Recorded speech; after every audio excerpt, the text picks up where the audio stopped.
a lot. I think she'd be great since she is from the area and knows a lot about the community. And she's also a potter and a poet, just to throw a couple of other things in there. She has a degree in fine arts and studied under a master potter in Japan. And she's a poet as well. So she's a Renaissance woman. She and her husband, Garth, who's a sculptor, did a whole a book and presentation about water rising. So that may be something that they could discuss again. They had won a big grant to do that a couple of years ago. So yeah, I know. She's one of my best friends. Yeah. Anyhow, that might be interesting for people on many different levels, depending on what you wanted to speak about. All right, great. Thank you. Matthew?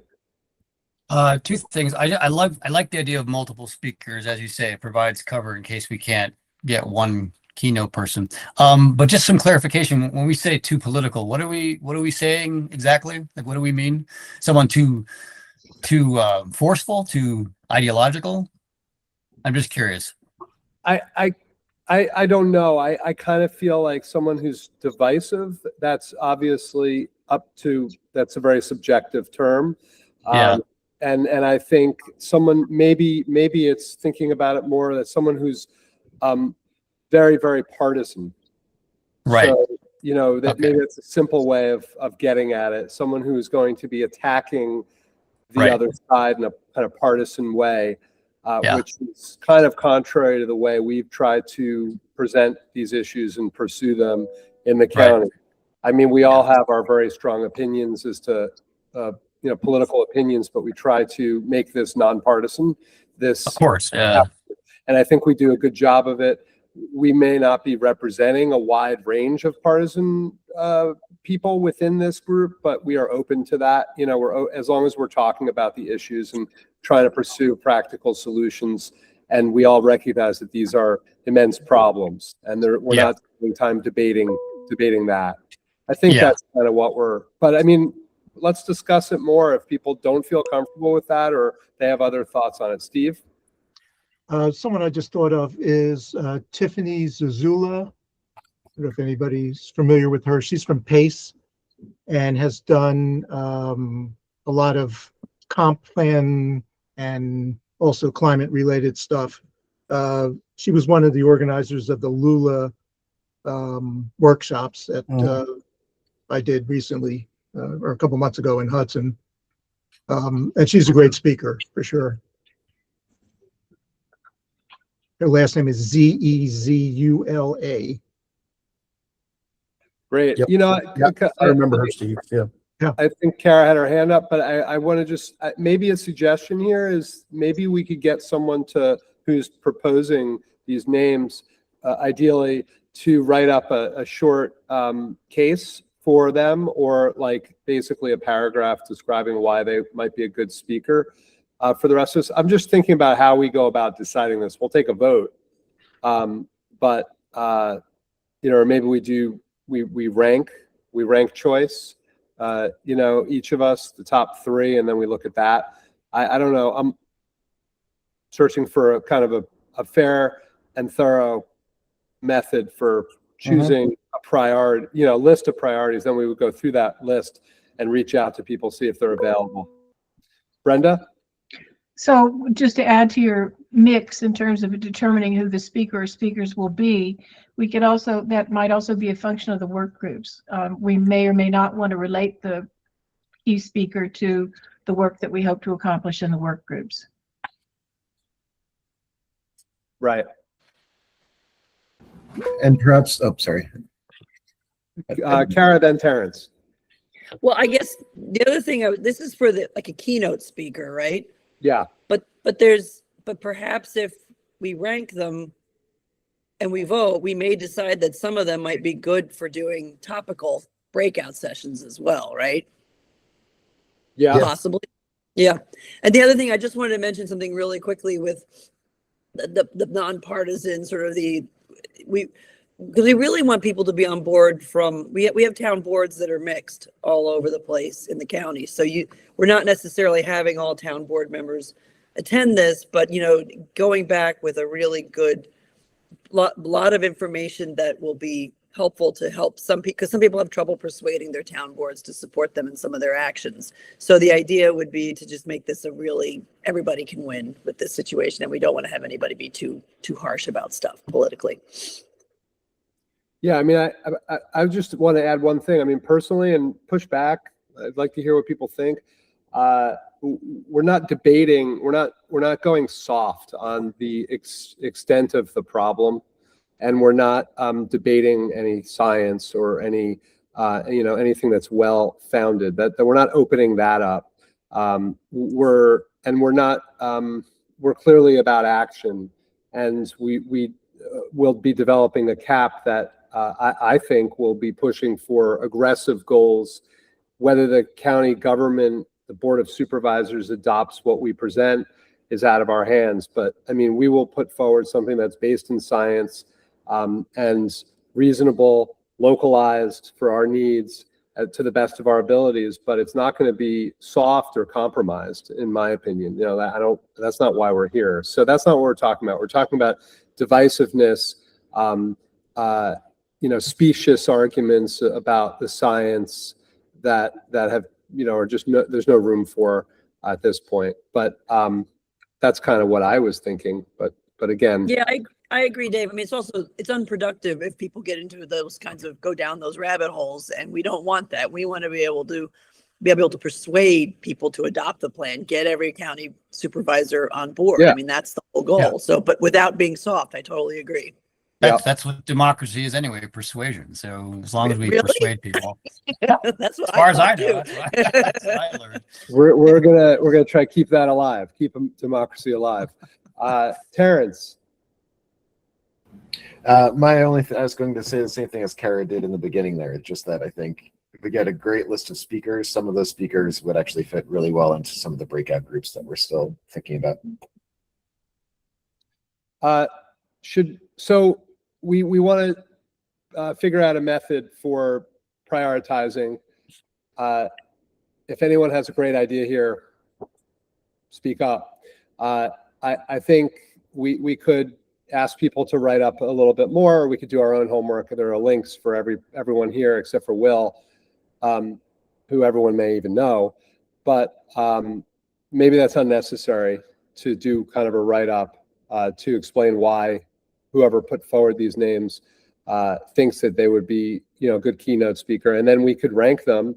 And if other people are coming up high and turns out we have a speaker already for the keynote, we should figure out a way to, if we can, incorporate them into the meeting.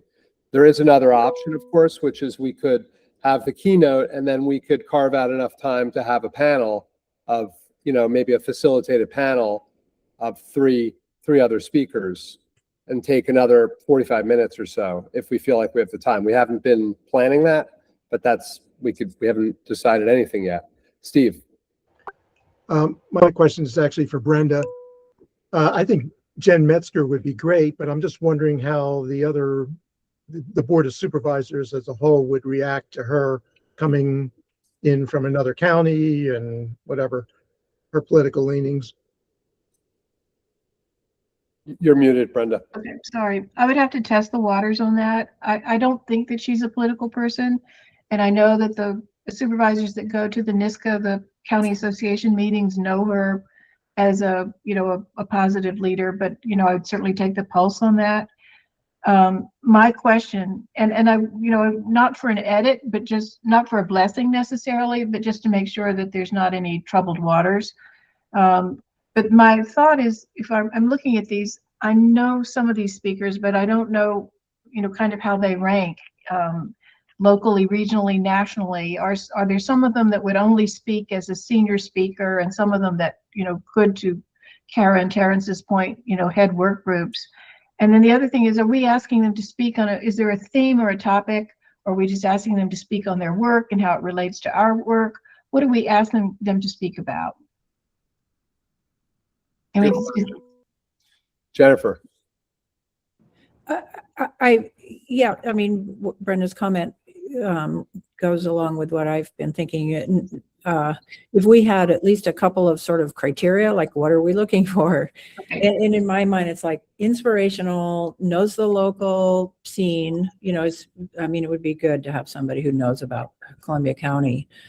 And then, I don't know what the third one would be, but non-political or something, just so that when we're thinking about who we like or who we don't like, we're including the kind of range of ways, and they might rank high on one and low on another. So I don't know. I'm just thinking about when we're like rating new graduate student applicants, we're always thinking about along what dimensions are we rating. So Right. Anyway, that it might be helpful for if we're all going to come up with our own lists, we can maybe comment on how they perform in those three. Are they a good speaker? That's a helpful one too. Some of them, you know, you go to their YouTube thing and it's like, oh dear, I don't know if I could listen to this person for half an hour. Hopefully that disqualifies them from this position. They're speaker. That one, they're not a good speaker. But yeah, those are good, Jen. Inspirational, local knowledge, familiar. I mean, climate action-oriented climate work, obviously, and you know, perhaps broader familiarity beyond just climate, conservation, restoration, biodiversity, the broader context of that ties together. But also, like we talked about yesterday, a nexus to the big social, economic issues of our time locally that are also connected to climate and environment very much, like housing, transportation, food and farming in the local area, as we talked about yesterday. But it doesn't have to be all that, obviously, but something in that area, I think. Kara. Quick question about, I know some of these people on this list. I don't know all of them. I can go around on the internet to Jen's point about being a good speaker, looking for samples of them for those that I haven't seen speak. Is there anything like really key that we should know about each individual person that might have a sample we could take a look at? The other thing too is some people are great speakers on a podium. Others, that doesn't necessarily translate into being a good breakout session leader. So that's something to think about as well. I mean, for the most part, that if you're engaging in dynamic and social, that's a good way to create a breakout session. But some people may be more comfortable with breakout sessions than getting up there and speaking in front of people. So if there's samples that we can look at, I know like Will's done a bunch of talks for Taconic and the Taconic talks, and those are recorded. So we could look on the Taconic Talk site for that. I know Amy Davidson, but I haven't actually seen her speak. She's very personable, but if anybody has any other things that we could just take a quick look at, that would help us all reach a decision. Yeah, I searched on YouTube on Amy Davidson, and I would say she's not a great speaker. She's pretty kind of mousy and shy, so it didn't come across as inspirational to me. But I'm sure she's a wonderful person. She's good in a conversation, and I think she's good with people. So maybe an option for her might be to sit at a table, talking with people. But I don't even know that for sure. I mean, I've just had one-on-ones with her. Brenda, thanks, Kara. I think Victoria was before me, David. Oh, I'm sorry, Victoria. No problem. I was just going to make the point that I think we discussed last time about Amy Davidson, who I also know. I think she could be a valuable participant once we get our agenda finalized, but I don't think she's keynote material. And I think as a process point, David, I really liked your suggestion of gathering one list with sort of consistent information about name, title. If you need help from us, like whoever's proposing people, just to send you a bullet or two about why you think they'd be good and what they know and where you've seen them. That shouldn't take too much time. And then we can do the sort of a ranked choice vote so we know the kind of the order of outreach. Because I don't know if you can ask a bunch of people at the same time. I think you kind of have to go in order. And if one says no, you go to the next one. Mm-hmm. Yeah, thanks. That's great. That's helpful. Brenda. And the only thing I was going to try to rephrase what I said earlier when I was talking about prominence. I think we want someone that's a draw, somebody who's people have read their books or seen their Substack posts or something, because we're trying to really get this event fully populated by all of our towns. And I think, so to the extent that we can find someone that has some name recognition, it would be useful.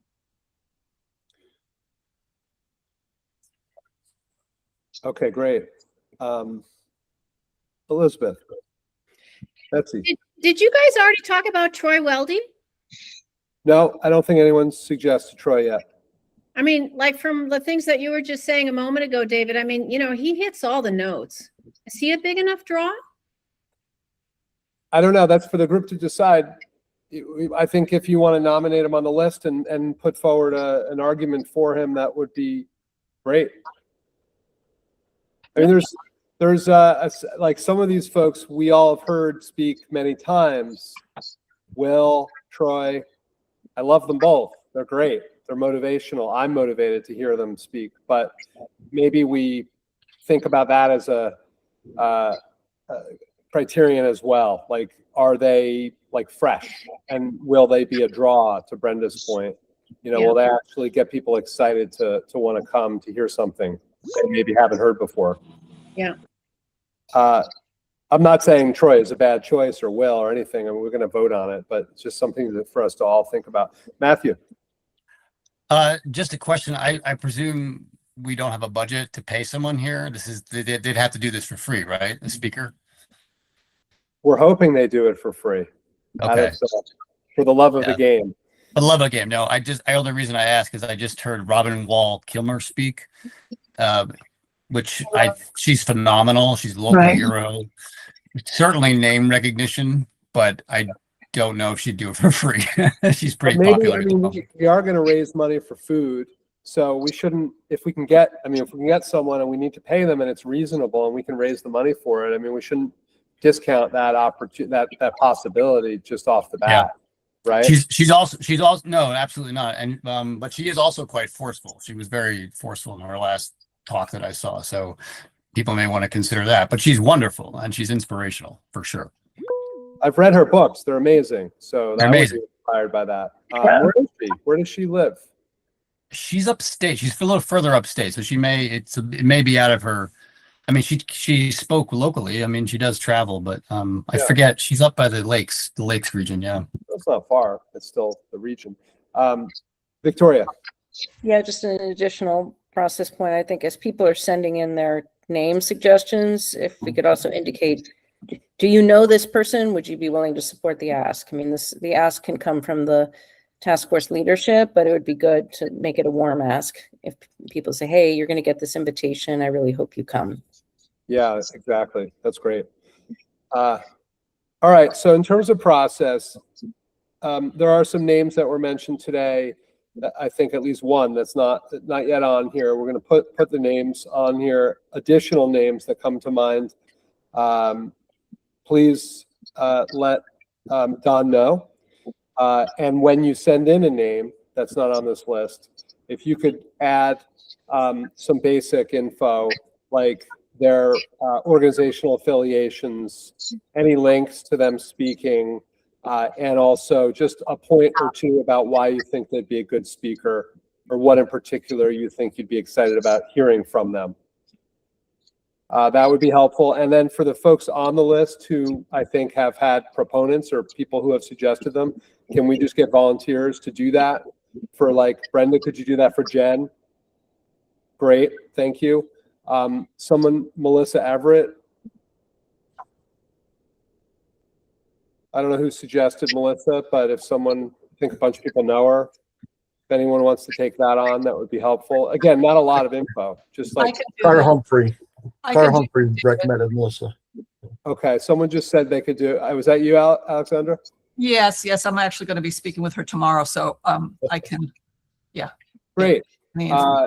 And then I don't know if Amy Davidson maybe got removed from the list based on the comments of not being a strong speaker, but still want to keep her in the mix for potentially playing another role, or we're not ready to do that. Is anyone a strong proponent of Amy being the keynote speaker and wants to make the case? If not, then maybe we keep her on a list, but not on this list. Does anyone want to propose Jonathan Kramer as the keynote speaker? Again, not necessarily saying he won't be considered for being invited and participating.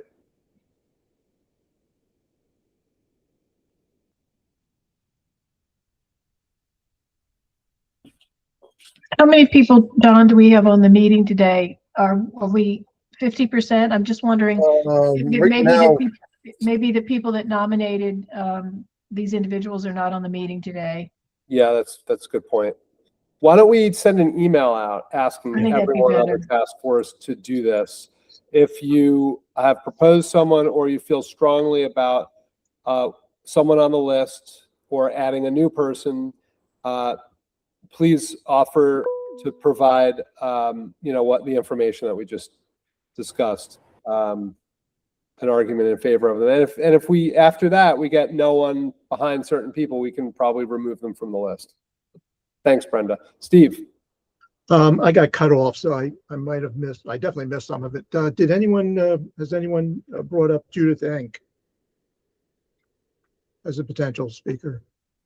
And is she too political?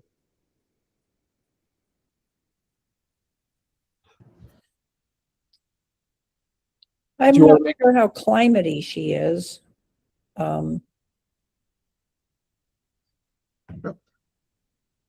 She's definitely plasticky. Plaskety? Oh, I'm not familiar with her. Can someone, what's her?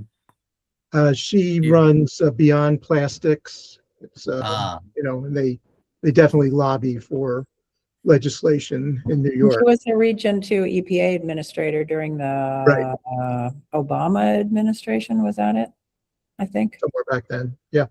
But she's all about reducing plastic at present. Fantastic. That's not political. That's practical. It is. So Steve, do you want to propose her and put forward a Sure. little Yeah. argument, a couple bullet points, maybe any links that are relevant about her, bio or her speaking? That would be great. Okay. Thanks. Okay. Are we good with this for now? I think, great. I think the next step, and we'll follow up by email, is to bring this to a vote right before, right after our next meeting. I think doing it during the meeting isn't very practical. We could do it by email, or there's probably an app for that. yeah, I can do a Google survey like I did the last one, Dave. If everybody gets the stuff to me in a reasonable amount of time, I can do a Google form. Everybody can vote, rank choice, add a few comments on why they think that person is acceptable, and Great. I can write something up for that. That's good. I like this process. So maybe we use the next meeting to kind of finalize a presentation of the slate of candidates and any comments that were given on their behalf. We can, read them out, or the person who gave the comments can make that point. We can, and then we can vote after the meeting. Great. Thank you.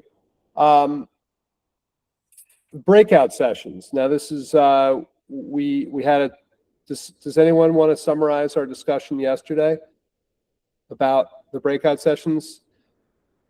Were you able to update this based on that discussion, Don? Yeah, that's what I did. We took the, there was a long list of topics that I had in the last survey. Some of them got more. None of them were like, we're all climate supportive, so none of them really were uninterested in it, but some of them were more interested than others. And I took those top tier topics that we discussed, and as Jen said, combined them. There were some that were kind of overlapping, so I kind of combined them into these 6 bulleted lists. So these are the topics that kind of rose to the top, and I paraphrased what they were into community engagement, land conservation, caps and carps, success stories, organizational efficiency, and funding sources. So those, I think, are the top, sort of the 6 topics, main topics that most folks who answered the survey were interested in. So I don't know if we want to, how much more we can do with this. Are they Yeah. in priority order, Don, or are they no special order? Let me see.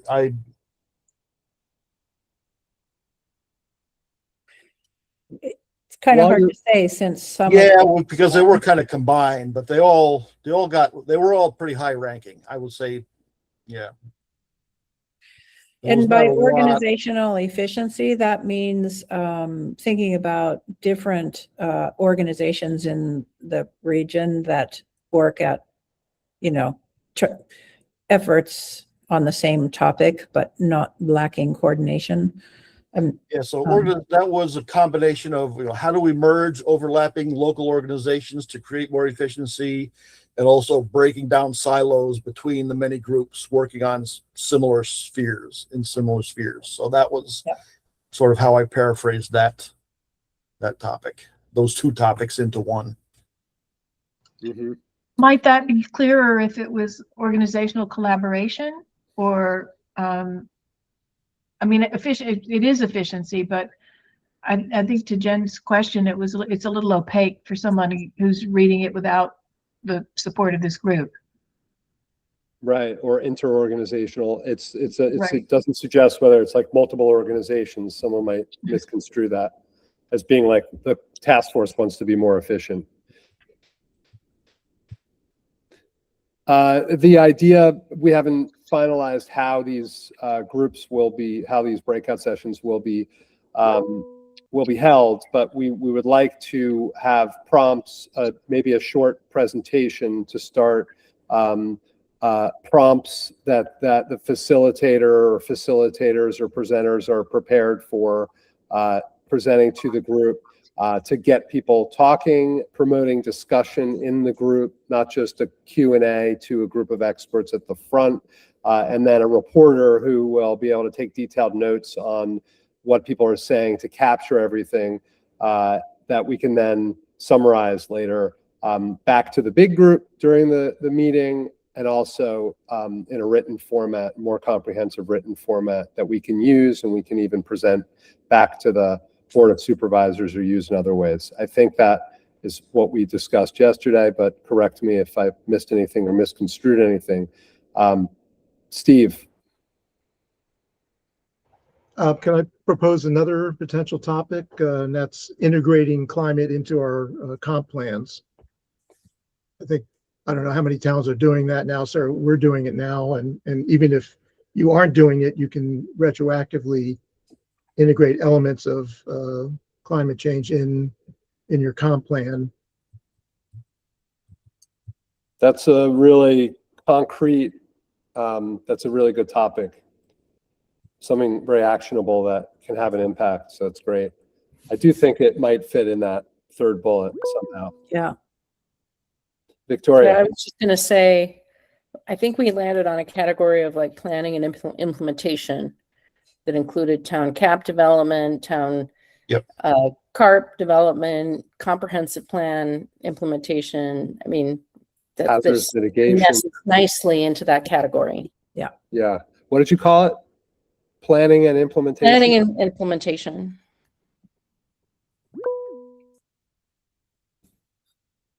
Jennifer. Yeah, I was just going to add for those that weren't there yesterday that what we were thinking about was probably 2 breakout sessions, taking an hour, 45 minutes for the session and 15 minutes for people to move from room to room. And then, so in theory, there could be 4 or 5 breakout groups happening simultaneously. And then we have one chance to go to another topic in the second round. So I think we hadn't decided on whether or not it would be the same 4 or 5 groups in each of those sets, or there would be maybe some overlap and some new ones. But part of that depends on how many breakout rooms are available to us in the space that we're looking at. So that's something we need to confirm. I don't know if people have thoughts on that. Well, I know that one of the rooms over there in the building that we're looking at, it's one large room, but they have dividers where you can separate it into, I think, up 2 or up to 4 different spaces. So again, I think we have to go over there and kind of look at what we have available, how we might set it up.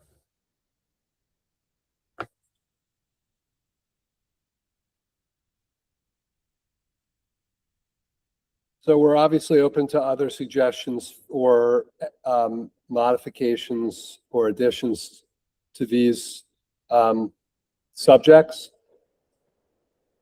I think the idea then, and we should discuss this, is to have a facilitator / presenter, or more than one, in each of these. Someone who has expertise, knowledge of the subject matter, obviously. And I have my opinion on how I'd like to see it, but if anyone has a strong opinion as to the way in which these breakout sessions are run, we could do a single presentation. We could actually have someone presenting for a little while, 5 minutes or longer. We could have multiple people doing that, or we could have someone introduce the topic, and then have a series of prompts to get the discussion going, and then facilitate a discussion with, trying to find takeaways and solutions and suggestions, recommendations, like looking for productive outputs. Folks have strong thoughts on that, or any thoughts?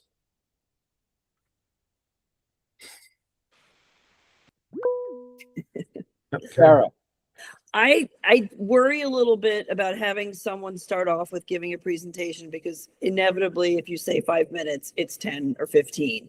And I think we mentioned yesterday we don't have a ton of time to do these. So I think the goal of the breakouts is to have a robust discussion and to balance that, but also making sure that people who are too shy to talk, who are attending, which I don't think that's necessarily an issue we'll have, but you always can, give guiding points so that the presenter or the moderator can get people on track, so that they or have a focus, because a free-for-all sometimes can be that's not going to work either. But I think having them do too much of a presentation, first of all, it's more work for them to prepare for, but if they have knowledge in an area, they'll be able to facilitate a discussion. So that's my thinking on that. I agree. Alex? Yeah, I agree as well. I think talking points, just guided, a few bullet points. I think that's it. But I was also wondering, I don't know about the AV capabilities there, or, if there are places where there would be some interesting, visuals for people to sort of draw them into. But we're going to see the space, so we'll have more thoughts on that later, I guess. Victoria. Yeah, I think the word presentation what you're really meaning is somebody who can present the topic for discussion. You're not talking about a PowerPoint. And I think that's an easy way to, control for that risk of people thinking, oh, I'm doing a presentation, therefore I have to have slides and talk for 20 minutes. So, we could say no slides. It is a discussion. You are a discussion leader. Yeah, we could have a whiteboard, but no slides, and limit the time. Just say, you need to be through your introduction of the topic, presentation of the topic within 5 minutes or less. And then we can help each group with prompts and what have you. Matthew. Sorry, I second everything that everybody said. Having a discussion leader rather than a presentation is less intimidating. But forgive me if this was addressed, but how are the breakout rooms? I see we have a networking lounge. So that's, as long as people from different towns are talking, that would be my concern. I just want to make sure we don't stay in our little pockets of already, knowledge. How are they How many are we going to have? How many breakout rooms are there? We're going to have as- four, 5, or 6, it seems, and we'll repeat them in 2 rounds. In 2 rounds. Okay. So All right. everyone will get a chance to go to 2 individually. But I think, to your point, it's a good one. We just have, I mean, at the very least, we have to just ask people who know each other to split up. Yeah. I mean, I'm good at doing that. I like making new friends, but sometimes the human nature is to be with people, especially shy people, to be with people you know. But obviously, we all want to share our experiences from town to town. So Maybe you make that announcement, because I think coming from you, that would be a good one. You can encourage people to be friendly. I'm happy to make do new that. friends. Just noting also that it's not showing up on this part of what we're looking at on our screens, but there will be a lunch and we'll all be together. And part of the objective there was to have people be able to mix and talk to each other. So we can encourage people to sit for lunch with people that they don't know. And, but there will be opportunities for everybody to just talk to people, which is good, I think. Good. Yeah. Yeah, we talked about doing lunch during the keynote, or doing a separate lunch then the keynote.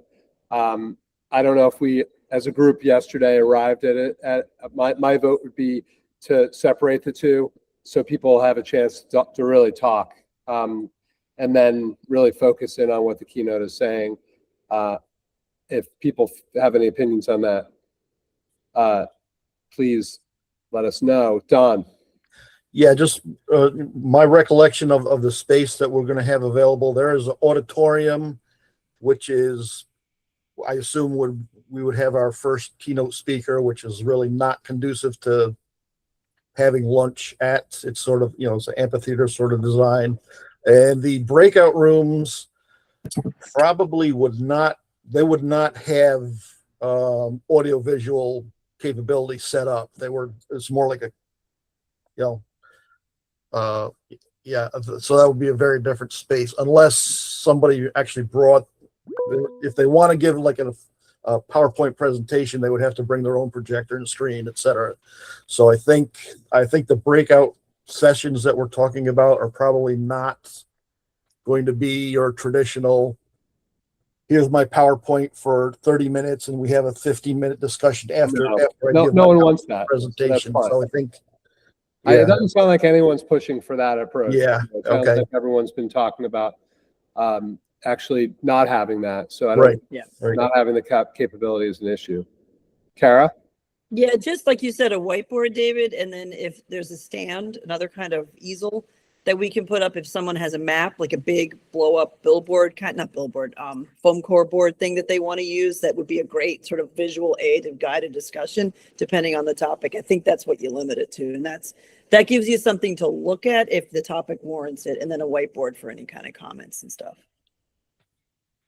Yeah, I mean, we could, I've seen some great facilitation and reporting using big notepads on easels where the whole group gets to really see the notes as they're going in. Yeah. And then, someone can take more detailed notes beyond that. And then we have that record as well of those large notes. I like that. It makes it fun and kind of physical, and that keeps you awake and engaged. Yeah, you're like working on something collaboratively. Yeah.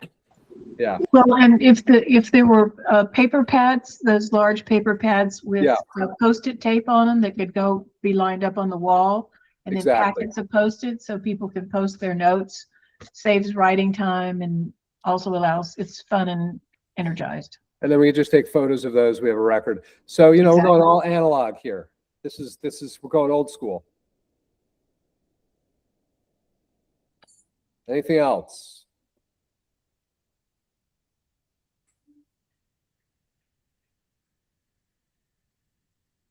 Okay.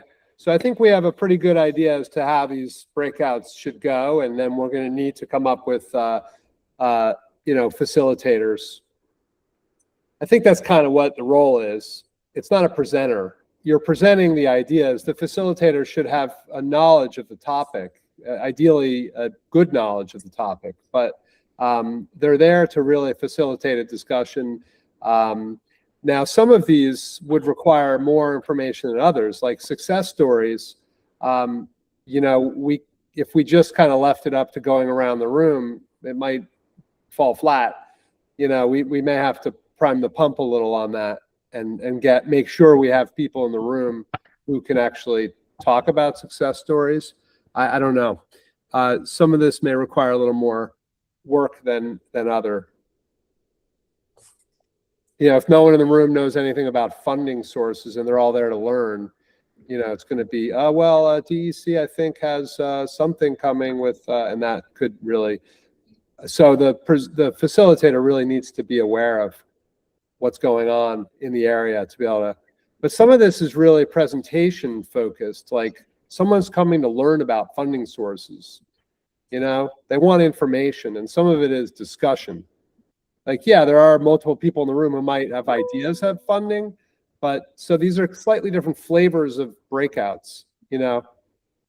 We should be aware of that, and how they may not all work the same way, or we may not want to pursue it in this way if it's not the right format. Brenda? So I was thinking, as I'm looking at this, maybe we could find a success story in each of those categories that would be a local town's an accomplishment from a local town. And I mean, we know that we've had, and I think if we compared that to the list of people who filled out the survey and said they were interested in participating, we could understand, you know, what accomplishments what brought them to that point, why they would be interested in participating. So we might just be able to find a success story in each of the topics and have somebody speak to that. Yeah. I mean, that's kind of my one way of priming the pump is having somebody prepared to talk about how their town addressed that issue. Mm-hmm. It's a good idea.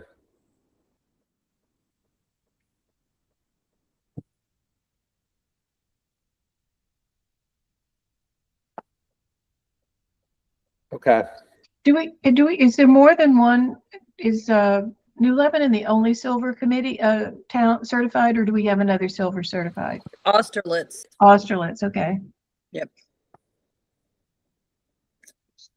Cara Humphrey made that very clear the other day at our meeting.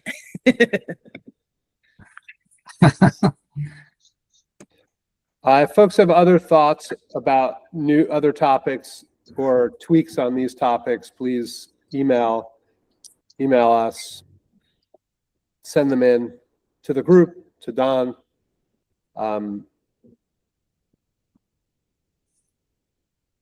Yeah, again, I think some of it's going to hinge on who we can get to sort of be the experts in each of the rooms too. Mm-hmm. I mentioned yesterday a concept that I don't think fits here, but I just want to tell the larger group, like topically, there are those major issues. I think someone else yesterday mentioned the nexus with housing, right? With the climate and environmental. But I was thinking there are broad categories that are typically thought of as either unrelated or are tenuously related to climate that could be brought together to talk about connections. And maybe not in this meeting, maybe in part in this meeting, or maybe an entirely other organizational gathering. But one would be housing, how you build them, the built world, transportation, and conservation, and the effects that has on climate and resilience in an area and a community. And that's obviously top issue in our community right now. And the other is the interaction of farms and conservation, farms and wildlife, farms and biodiversity, climate effects on farming, climate change effects, and also efforts to create more resilience. So there's a lot there. And then the nexus between conservation and ecological restoration and climate. Those were like three broad categories that seem very resonant in our area. There probably are others, but I'll just throw that out because that was another lens to look through how we might organize something. Probably not this. I think the group yesterday was pretty clear and it makes sense. Probably not this gathering of these people and what the goals are, but it was another idea that I really like and hope we can pursue at some point.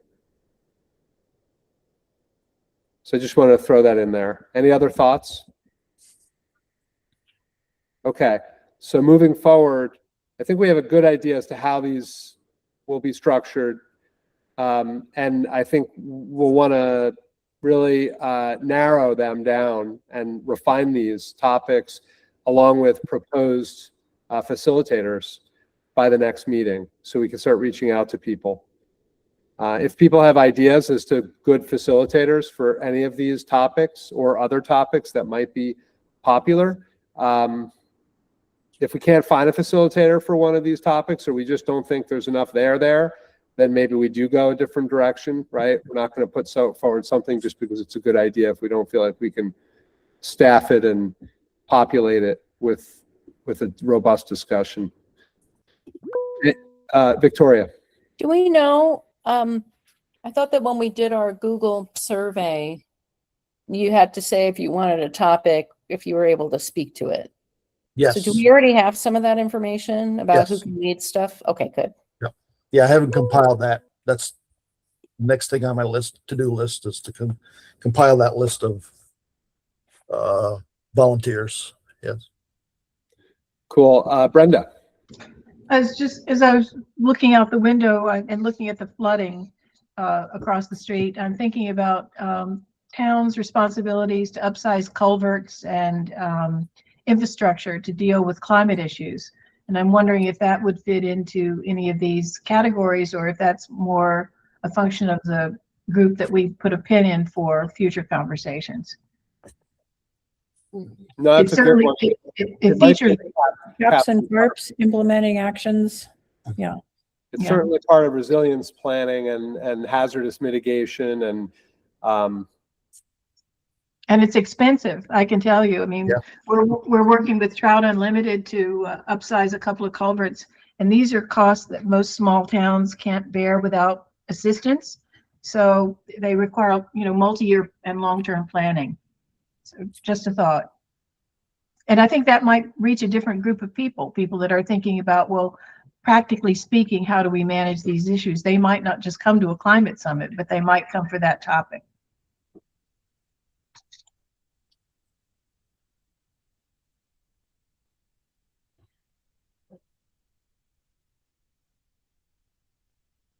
one other question. I'm a little concerned about, putting these topics out there, getting a facilitator, and then just having a bunch of people in the room looking for more information that's available in that group, and feeling like we haven't brought enough new information into the discussion, which is, I think, part of what we're hoping to offer people. I don't know if anyone else has that concern or how we can deal with that. I mean, I think it comes down to having, we developing these concepts more ourselves with research, with networking and discussion with other people, experts.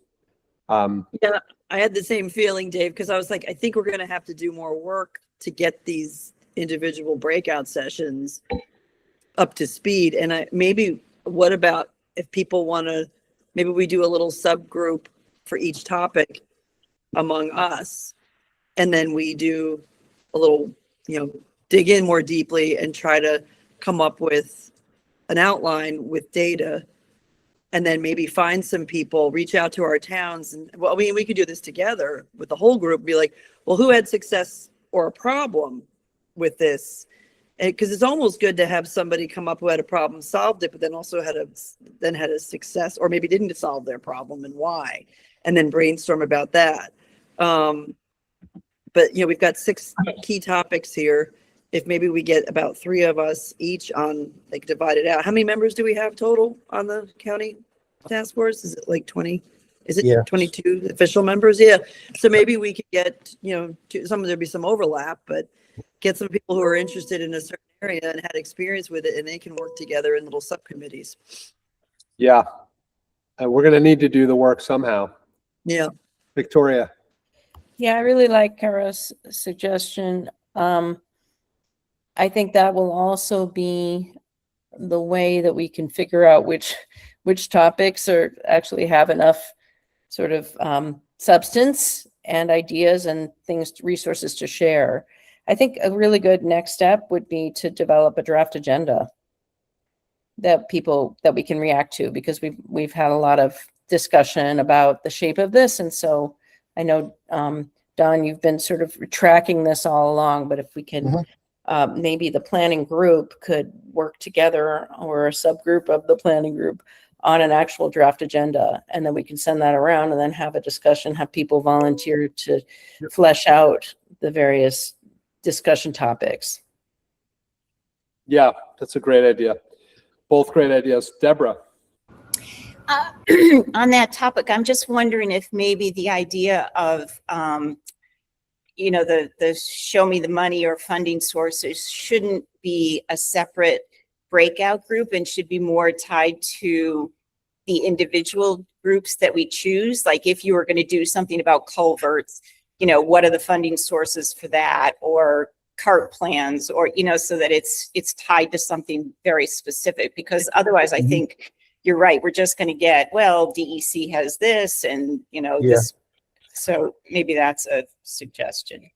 That's a good one. Funding and success stories are both like case studies, and success and how you can get funding are both kind of examples and implementation, which could go to each of these topics and not be a separate breakout. I like that. That's great. Jennifer. Yeah, it was just maybe if our visit, whoever's going to go to visit the location, we can kind of lock in what the options are in terms of breakouts. Then once we have that information, we can draft an agenda and just say, okay, here's our straw agenda to at least be starting. But we kind of can't do that until we know what the spatial options are. So I don't know, Dawn, you said you'll try to organize something on a site visit. Yes, I'll contact Andy Baker, because I'm gone for 2 weeks now, but I'll when I'm back, we can schedule some kind of a site visit. Okay, Andy. sounds good. I'd like to make a potential tweak to the land conservation one. Yesterday, someone brought up housing, at least one person, and it's on everyone's minds. And it's kind of at the nexus of how we organize our society, and who's here, and where they live, and how we live. And it affects conservation, it affects climate, it affects all of these things. If we're going to do something on land conservation, I think we should have it be broader to include kind of housing, climate, and conservation, or something like that, so that we capture this top issue that is very on, on everyone's minds. There are some exciting projects in the works that could be provide a lot of fodder for that discussion, and also inform people. I don't know if that is worthy of a breakout in this context, but I mean, I would personally be very excited. I think it would get a lot of interest from people. I'm talking about the Bells Ponds project that CLC, if people aren't familiar, is working on land they've acquired, or they're in the process of acquiring, where the Restore store is, and the habitat is now located on 82. They're working with Habitat and Trillium and a big conservation plan.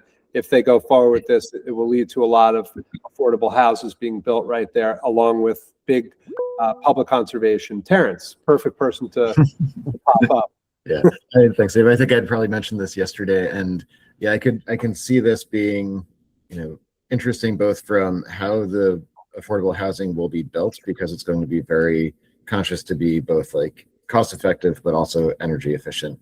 And then I think there's also something to tie into about local planning that can allow for this type of development, because I think, we know that like for Livingston, for instance, has zoning requirements that would typically prohibit this type of clustering of houses.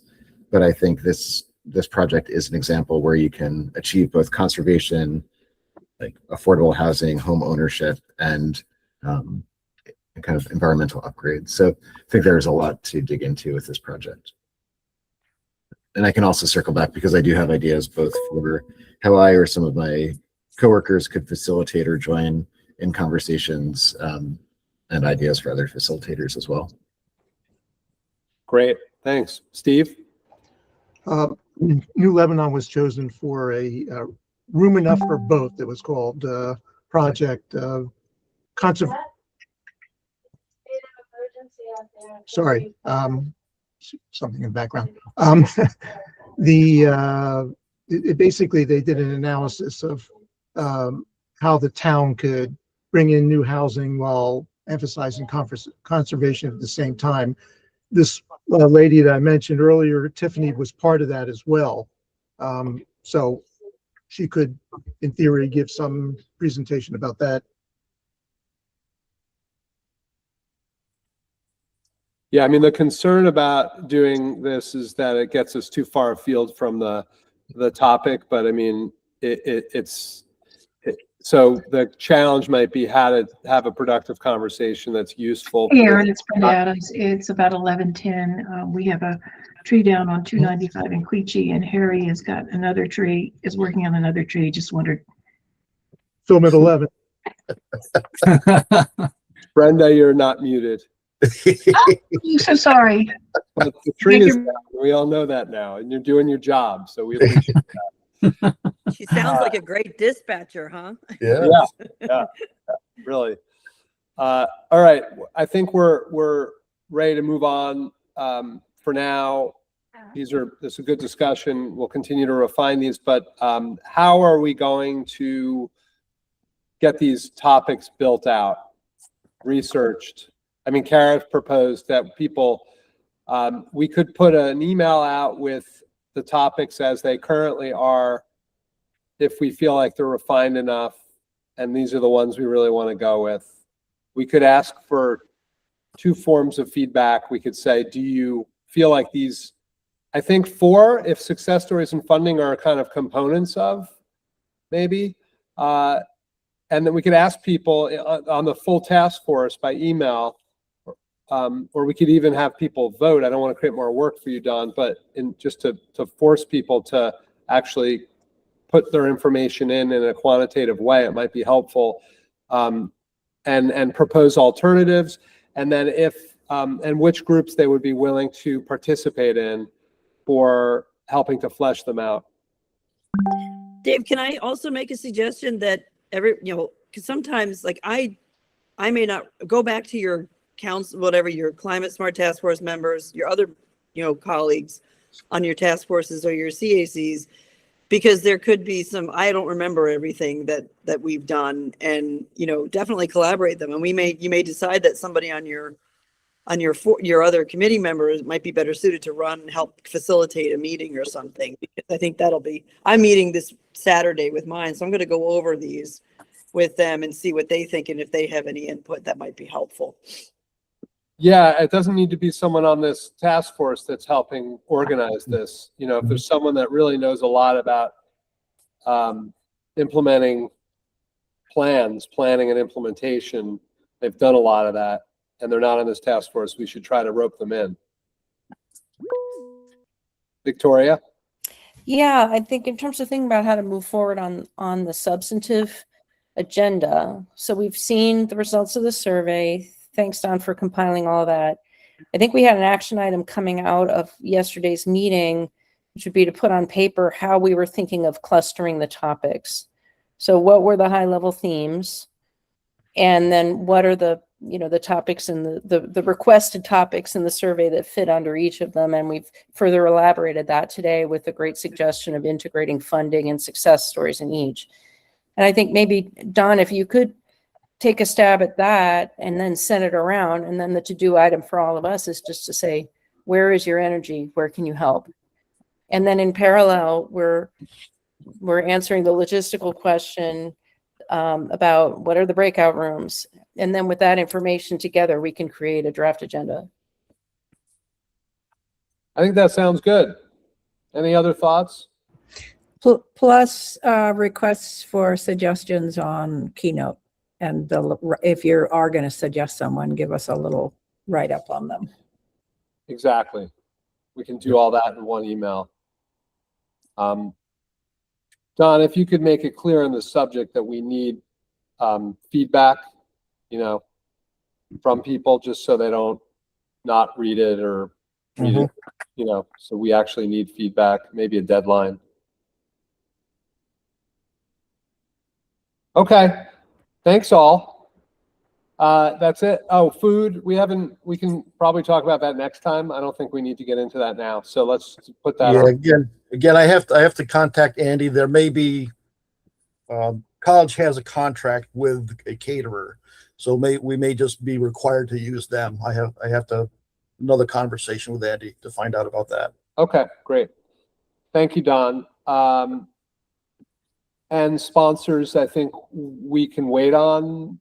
We're going to need to, you know, show them an agenda anyway, I'm sure, to, but if folks have other ideas, do we need to discuss anything related to, there was some timeliness that I remember Christina was referring to with regard to the Energy Hub, and there was some discussion of maybe getting the funds shifted over sooner rather than later. Terrence, were you in discussion with her? I've been in touch with Christina, and I actually made a note earlier today that I'll circle back to her. I've also been emailing with Don. I think there are questions from CLC side of just what would be entailed in either being a fiscal sponsor, or if perhaps if CLC were just the sponsor and we were able to accept the money from Christina, then that might just save us a little administrative. So we wanted to look into that. Essentially, the goal would just be that we could use that grant money for this event in a way that doesn't require going through a lot of the steps that the county would require if it were doing this itself. So yeah, so it's in process, and I should have an answer soon. Okay, cool. Yep. Thank you. That's really great. Don, is this the document we're looking at here? Is that on a Google Doc that we can look at? Yes. Okay, maybe when you send that email, you can just include the link again. Yeah, I'll make sure I'll send a link to this out to everybody. Yes. Thank you. Okay, any other updates, CLC? Anything?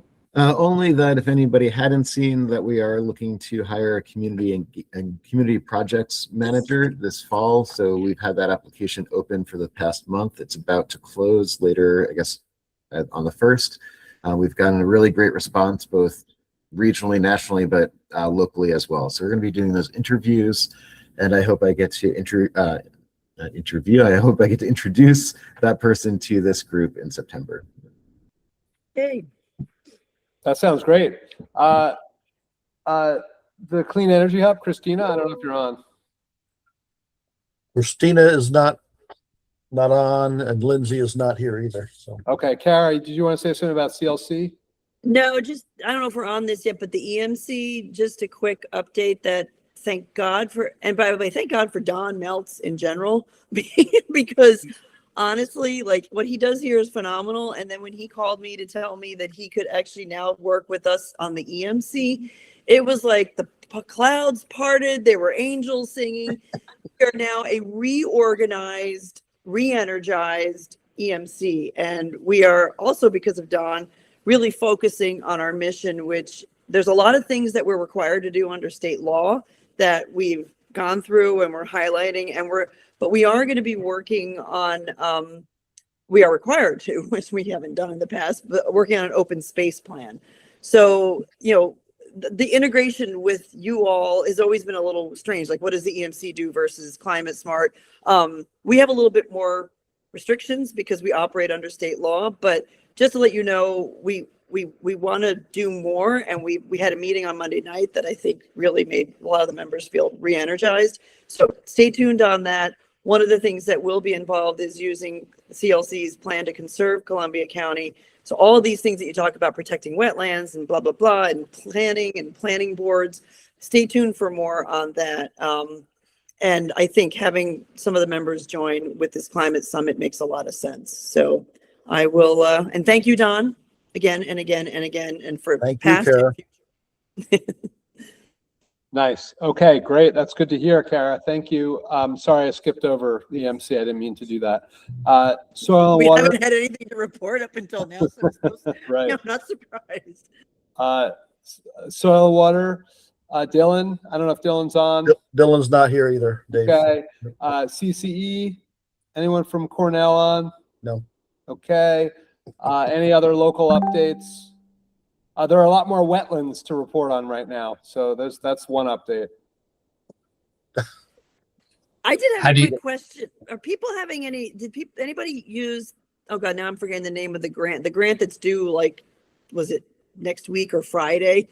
It's The a understory? DEC grant. No, not the understory one. That's a deadline later on, but we were scrambling and we're not going to make it in Copake for a grant. We were trying to do a grant to get matching funds for upgrading our county highway building with doing an energy, not an audit, but that was a DEC grant that came out very recently, and there was a really short turnaround time, and we weren't able to make it. We had to call off the meeting because it didn't work out today. So I'm sorry, I'm forgetting the name of the grant, but it was a real short turnaround when we heard about it.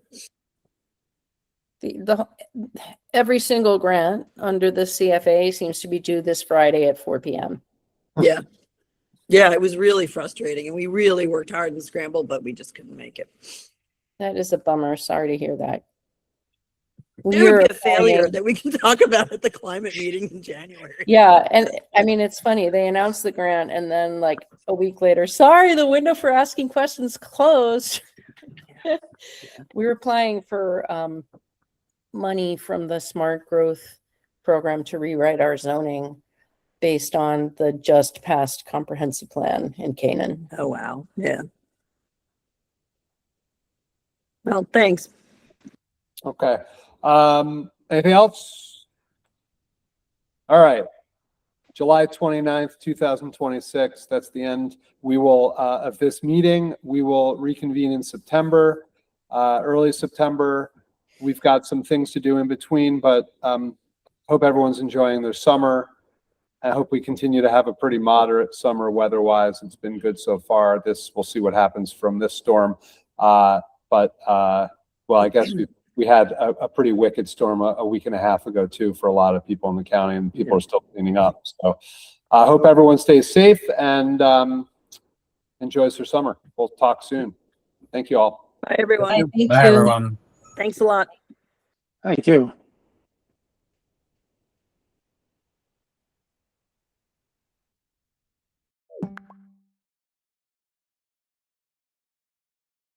But without being soft, I totally agree.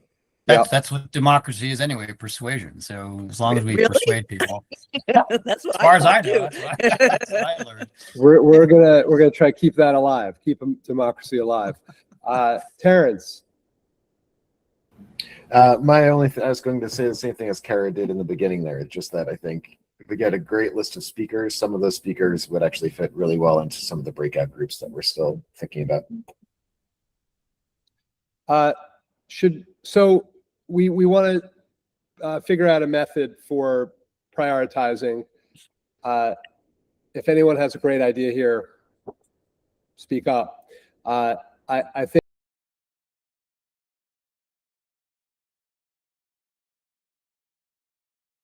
think As far as I thought, know, too. that's what I learned. we're gonna try to keep that alive, keep democracy alive.